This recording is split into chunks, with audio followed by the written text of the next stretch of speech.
Sorry, we don't use those words, and I'm sure the member's withdrawn it.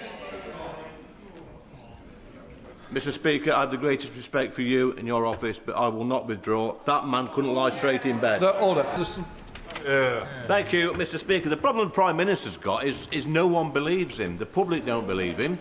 The MPs on this side of the House don't believe that he is failing at the job. It is clear to civil servants that he is throwing them under the bus, and it is clear to members across this House that he is not fit to lead. His reputation is at stake. Everyone is watching. It is finally time for the truth. We know the Prime Minister personally appointed Peter Mandelson to be our ambassador to the United States. We know that Mandelson had a close relationship with a convicted paedophile. We know that he had concerning links with Russia and China, links that had already raised red flags. We know that the Prime Minister announced the appointment before vetting was complete, an extraordinary and unprecedented step for the role of US ambassador. The Prime Minister says that it was usual for this because it was a political appointment. So I will remind him and the rest of the Labour front bench who are heckling that Peter Mandelson was a politician who had been sacked twice from government for lying. That meant he should have gone through the full security process. And we also know, finally, Mr. Speaker, that when Peter Mandelson failed the security vetting, he was allowed to continue in the role with access to top-secret intelligence and security information.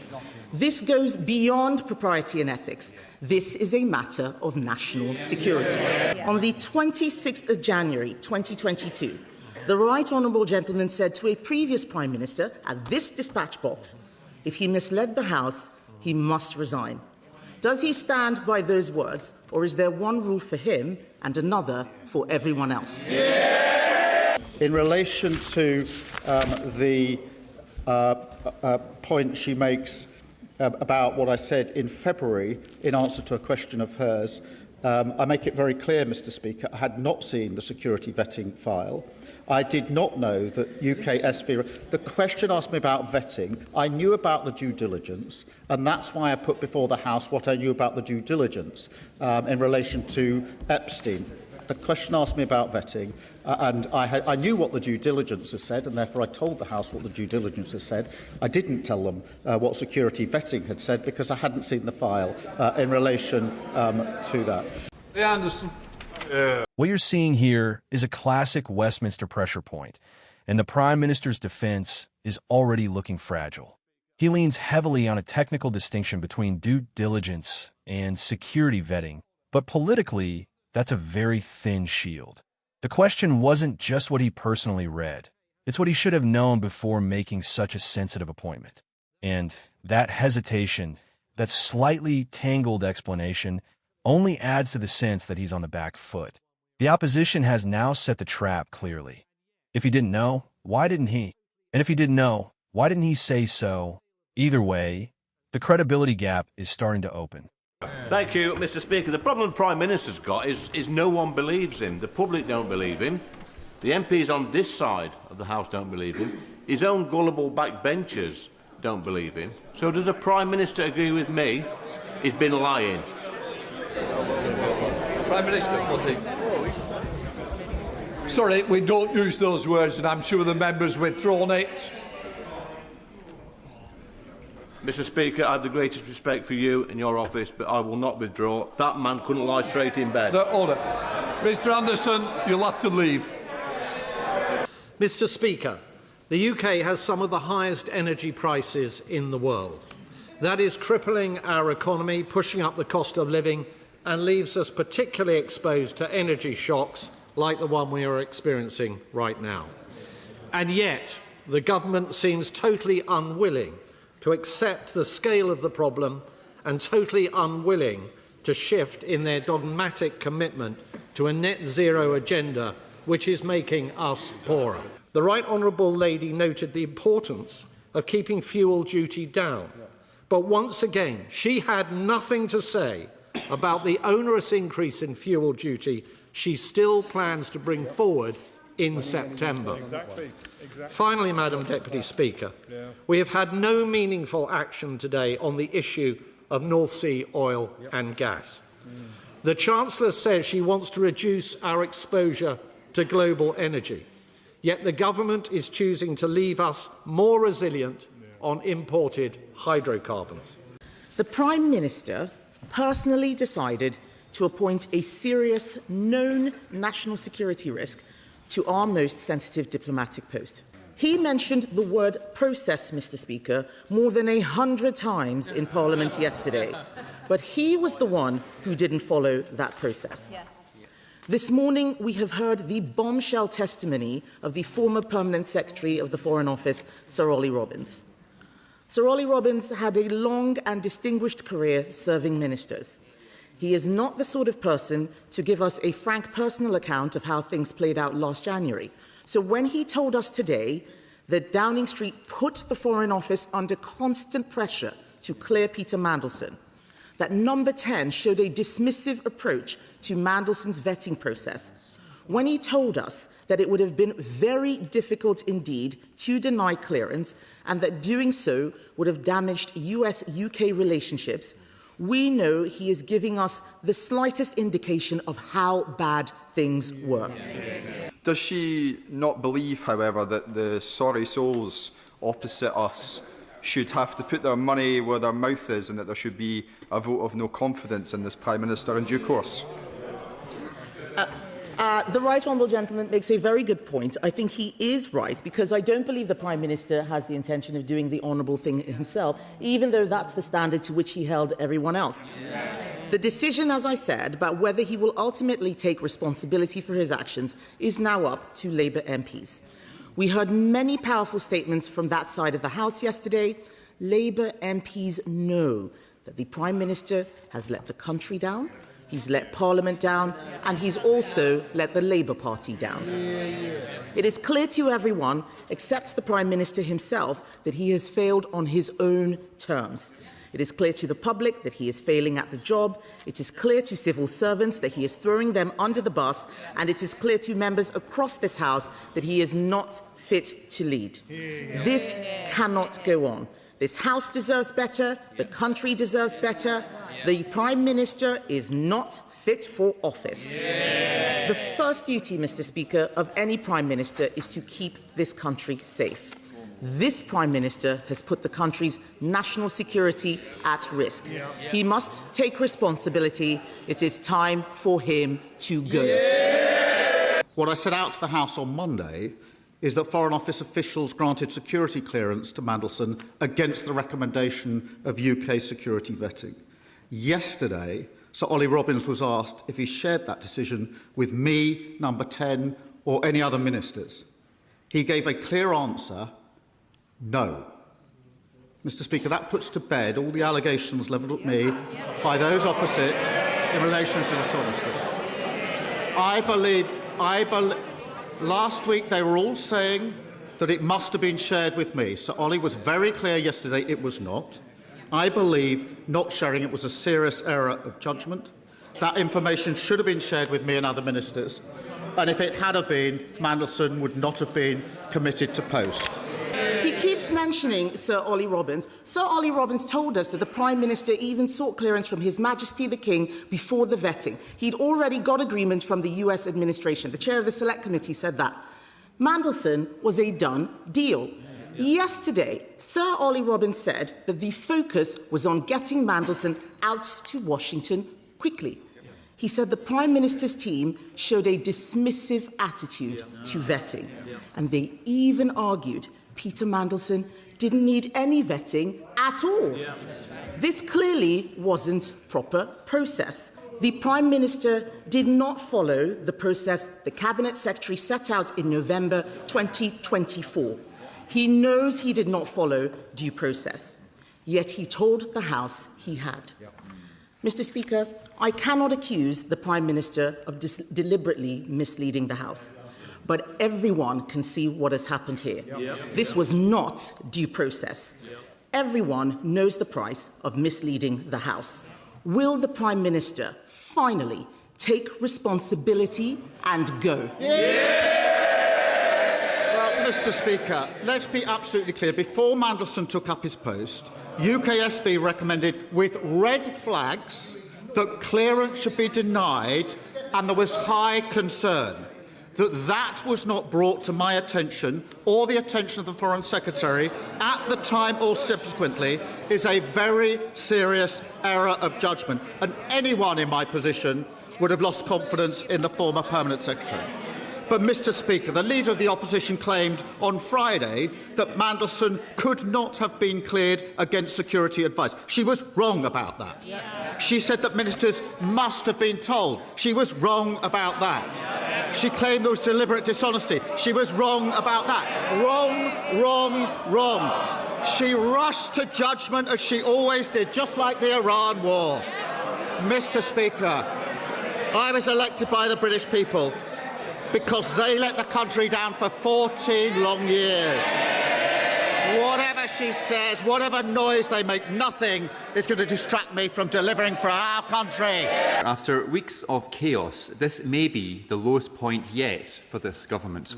A Prime Minister putting his own interests above the national interest. Absolutely. He has already had 4 Chiefs of Staff, 5 Directors of Communications, 3 Cabinet Secretaries and 4 Principal Private Secretaries. So does the Leader of the House not agree that perhaps the problem lies with the Prime Minister himself? On Tuesday, the Foreign Affairs Committee heard extraordinary evidence from Ollie Robbins, the former Permanent Secretary at the Foreign Office. He described a dismissive attitude in Downing Street towards vetting and constant pressure to appoint Peter Mandelson to the most senior diplomatic role. He also told MPs that he was asked to give the Prime Minister's then Director of Communications a senior diplomatic post without informing the Foreign Secretary, it would seem. Mr. Speaker, the Foreign Office is not a redeployment pool for failed political advisers. So can the Leader of the House tell us, was it appropriate for Number 10 to apply such pressure over Mandelson's vetting, or does he accept that due process was not followed? Does he believe the Prime Minister inadvertently misled this House? Does the Leader accept the Prime Minister continues to make statements that are hard to reconcile with reality? Can the Leader explain why Ollie Robbins was sacked? And was it right and fair to sack Ollie Robbins? Mr. Speaker, the Prime Minister has never looked weaker. The Prime Minister is so weak that he's brought forward the moment of prorogation to avoid another bruising Prime Minister's questions. He's also lost the confidence of the entire country. So when will Labour MPs finally stand up for their constituents and join us in removing this dreadful Prime Minister? While the Prime Minister is consumed by internal chaos, the issues that matter to our constituents are being ignored. Energy bills are soaring, particularly for those in rural communities relying on heating oil. People are struggling to find work. Decisions on funding our national defence are being delayed despite global threats. At the same time, government backbenchers and cabinet members brief against each other, plotting over the Prime Minister's future. As this parliamentary session draws to a close, I doubt it will be remembered fondly by those on the government benches.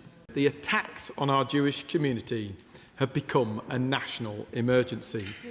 In recent weeks, we've seen multiple attacks against cultural sites and synagogues. The Jewish community has been targeted again and again. As a result, many Jewish people are now tragically considering leaving the UK. When the Shadow Home Secretary visited the community in Golders Green just after the attack on the Atzola ambulances, he was told they feel abandoned by the government.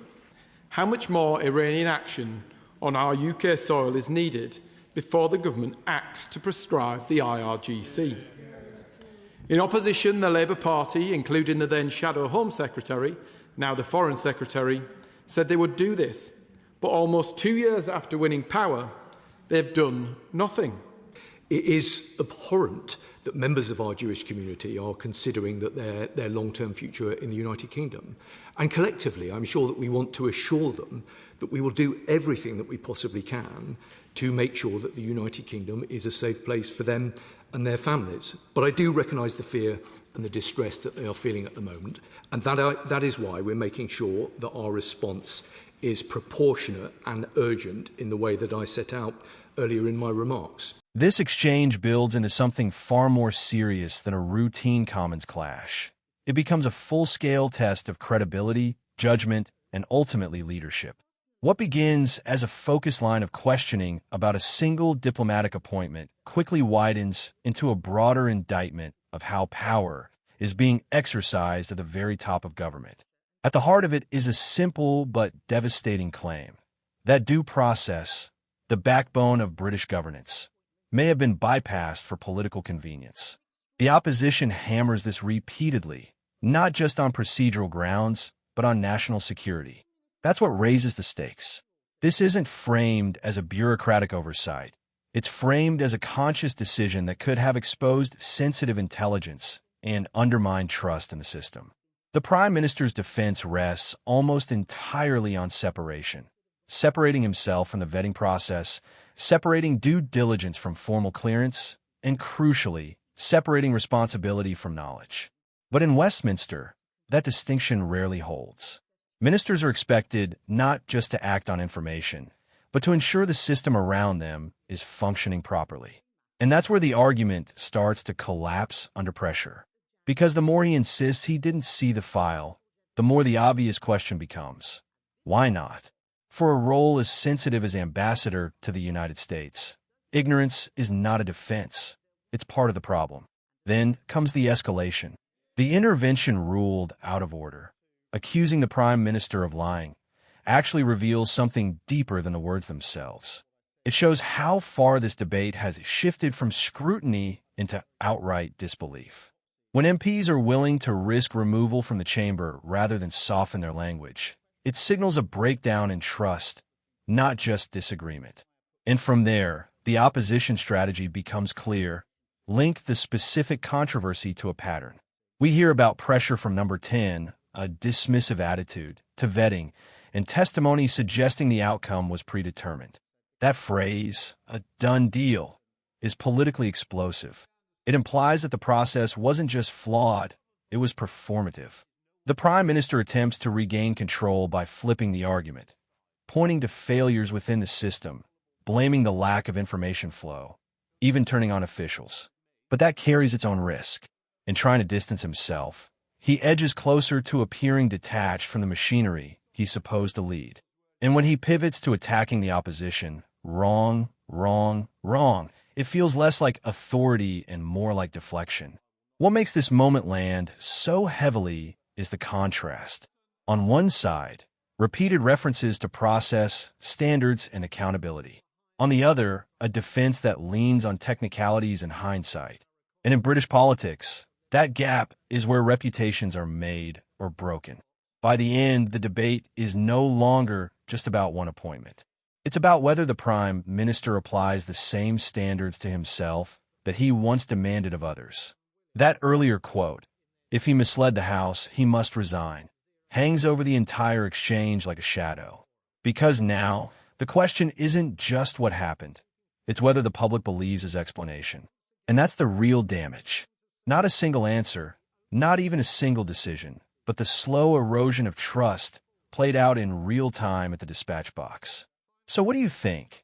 Is this a genuine breakdown in process or a political decision dressed up after the fact? Let me know in the comments. If you found this breakdown useful, don't forget to like, share, and subscribe for more sharp analysis of what really happens inside Parliament.